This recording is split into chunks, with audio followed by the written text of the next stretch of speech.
আসসালামু আলাইকুম। সবার আগে বাছাই করা ১০টি আন্তর্জাতিক খবর জানিয়ে দেব। প্রথমেই থাকছে শিরোনাম। তবে তার আগে অনুরোধ থাকবে ভিডিওটিতে একটি লাইক দিবেন।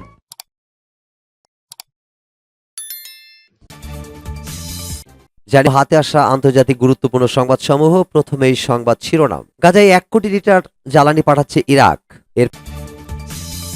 এরপর জানিয়ে দিব ইসরায়েলে অস্ত্র রপ্তানি বন্ধের আহ্বান জার্মানির সরকারি কর্মকর্তাদের। এরপর জানিয়ে দিব সিরিয়ায় সংঘর্ষে ২০ জন নিহত। এবার জানিয়ে দিব ইসরায়েলকে কড়া ভাষায় তিরস্কার করলেন ব্রিটিশ পররাষ্ট্রমন্ত্রী ও সাবেক প্রধানমন্ত্রী ডেভিড ক্যামেরন। ফুরিয়ে আসছে ইউক্রেনের মিসাইল প্রতিরক্ষা ব্যবস্থা, এমনটি সংখ্যা ইসরায়েলি প্রেসিডেন্ট ভলোদিমির জেলেনস্কির। এরপর জানিয়ে দিব গাজা উপত্যকায় ২৪ ঘন্টা ইসরায়েলি হামলায় ৩৮ ফিলিস্তিনি নিহত। এবং সর্বশেষ জানিয়ে দিব গাজায় প্রবেশ করলো ৩ শতাধিক ত্রাণবাহী ট্রাক। এতক্ষণ শুনছিলেন সংবাদ শিরোনাম, এখন বিস্তারিত। গাজা কোটি লিটার জ্বালানি পাঠাচ্ছে ইরাক। ফিলিস্তিনি জনগণের জন্য গাজা উপত্যকায় ১ কোটি লিটার জ্বালানি পাঠাচ্ছে ইরাক। দেশটির প্রধানমন্ত্রী মোহাম্মদ শিয়া আল সুদানি এই ঘোষণা দিয়েছেন। রবিবার তিনি এক বিবৃতিতে বলেছেন, গাজার আহত ফিলিস্তিনিদের গ্রহণ এবং তাদের সরকারি ও বেসরকারি হাসপাতালে চিকিৎসা দেওয়ার বিষয়ে সিদ্ধান্ত নিয়েছে ইরাক। গাজা উপত্যকায় ৬ মাসের বেশি সময় ধরে চলা যুদ্ধে জ্বালানির তীব্র সংকট দেখা দিয়েছে। জ্বালানির অভাবে সেখানকার হাসপাতাল, পানি ব্যবস্থাপনা, বেকারি ও ত্রাণ কার্যক্রম প্রায় অচল হয়ে পড়েছে। গত বছরের ৭ অক্টোবর সীমান্ত পেরিয়ে ইসরায়েলে ঢুকে ১,২০০ জনের বেশি মানুষকে হত্যা করে গাজার সশস্ত্র গোষ্ঠী হামাস। একই সঙ্গে ওই দিন ইসরায়েল থেকে আরো ২৫০ জনের বেশি মানুষকে ধরে নিয়ে গাজায় জিম্মি করে রাখে গোষ্ঠীটি। জবাবে ওই দিনই গাজা উপত্যকায় যুদ্ধ শুরু করে ইসরায়েলি বাহিনী। এই যুদ্ধে ইসরায়েলের নির্বিচার হামলায় ৩৩,১৭৫ জনের বেশি ফিলিস্তিনি নিহত ও আরো ৭৫,৮৮৬ জন আহত হয়েছেন বলে গাজার স্বাস্থ্য মন্ত্রণালয় জানিয়েছে, সূত্র রয়টার্স।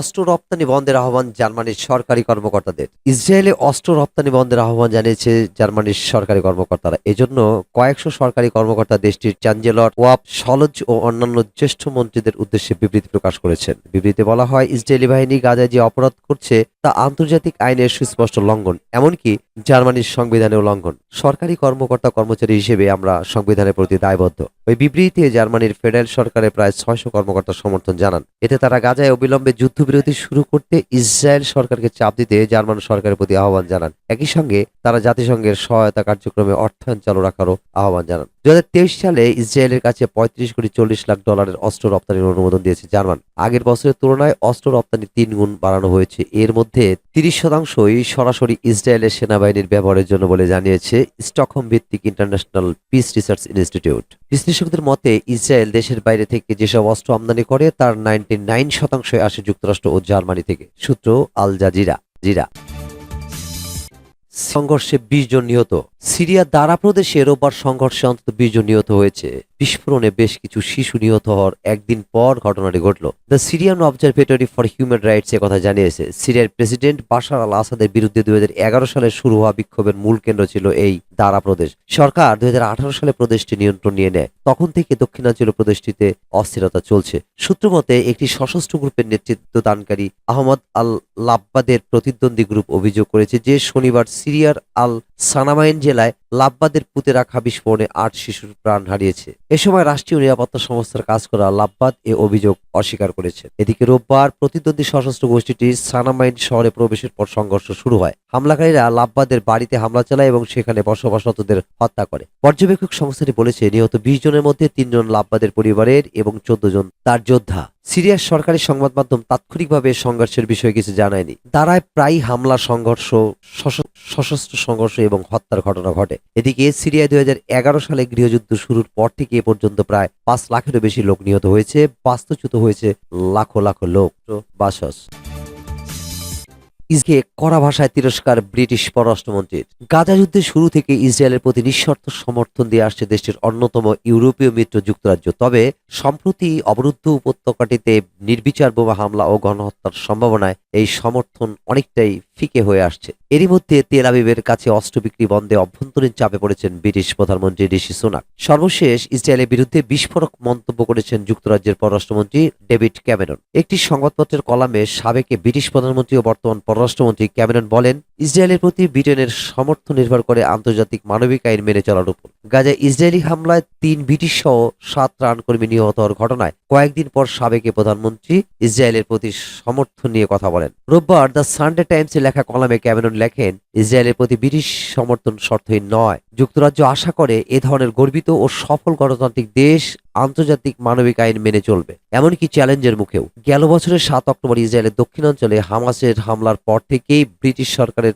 ইসরায়েলের কট্টর মিত্র। তবে ফিলিস্তিনি উপত্যকাটির ভয়াবহ মানবিক পরিস্থিতি নিয়ে গত কয়েক মাস ধরে ক্যামেরন শক্ত কথা বলছেন। রোববার তিনি সতর্ক করে বলেন, দুর্ভিক্ষের সংখ্যা বাস্তব। এরই মধ্যে রয়্যাল নেভির একটি জাহাজ একটি সামরিক সহায়তা করিডোর স্থাপনে সহায়তা করার জন্য ভূমধ্যসাগরের দিকে রওনা হয়েছে। ক্যামেরন বলেন, দ্রুত ও নিরাপদ ত্রাণ পরিবহনে যুক্তরাষ্ট্র, সাইপ্রাস এবং অন্যদের সঙ্গে মিলে ব্রিটেন গাজা উপকূলে নতুন একটি বন্দর স্থাপনে কাজ করছে। গাজা যুদ্ধের 6 মাস পূর্তিতে রোববার এক বিবৃতিতে ব্রিটিশ প্রধানমন্ত্রী ঋষি সুনাক ইসরায়েলি জিম্মিদের মুক্তি এবং যুদ্ধবিরতির আহ্বান জানান। গাজায় ইসরায়েলি বিমান হামলায় 3 ব্রিটিশ নাগরিক সহ 7 জন ত্রাণকর্মী নিহত হওয়ার পর ইসরায়েলের কাছে অস্ত্র বিক্রি বন্ধ করার জন্য ক্রমবর্ধমান রাজনৈতিক চাপের সম্মুখীন হচ্ছেন সোনাক। দ্য গার্ডিয়ানে প্রকাশিত একটি জরিপ অনুসারে ব্রিটেনের সংখ্যাগরিষ্ঠ মানুষ ইসরায়েলের কাছে অস্ত্র বিক্রির উপর নিষেধাজ্ঞার পক্ষে। জরিপে দেখা গেছে মাত্র 17% ব্রিটিশ ইসরায়েলের কাছে অস্ত্র বিক্রির পক্ষে, অন্যদিকে 56% মানুষ নিষেধাজ্ঞার পক্ষে। বাকিরা এ ব্যাপারে কোনো মন্তব্য করতে রাজি হয়নি।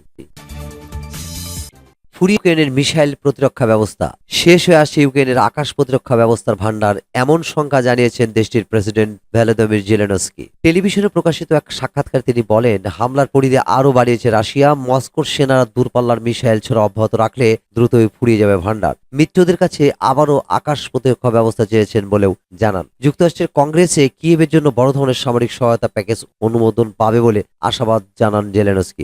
ঋণ হিসেবে নেওয়া হবে কিনা এমন প্রশ্নের জবাবে বলেন, যে কোনো শর্তে রাজি তারা। রাশিয়ার সীমান্তবর্তী চেরনিহিভ অঞ্চলে ধারণ করা হয় জেলেনস্কির সাক্ষাৎকারের ভিডিওটি। গাজায় 24 ঘন্টায় ইসরায়েলি হামলায় 38 ফিলিস্তিনি নিহত।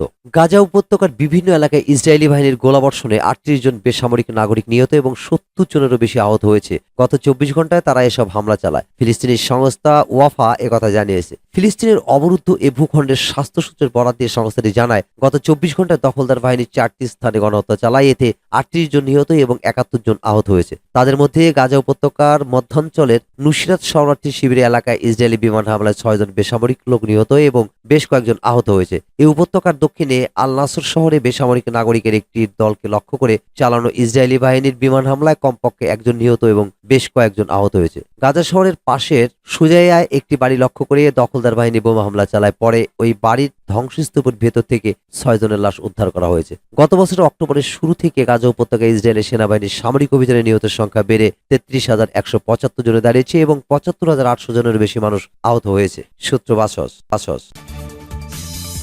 প্রবেশ করল 3 শতাধিক ত্রাণবাহী ট্রাক।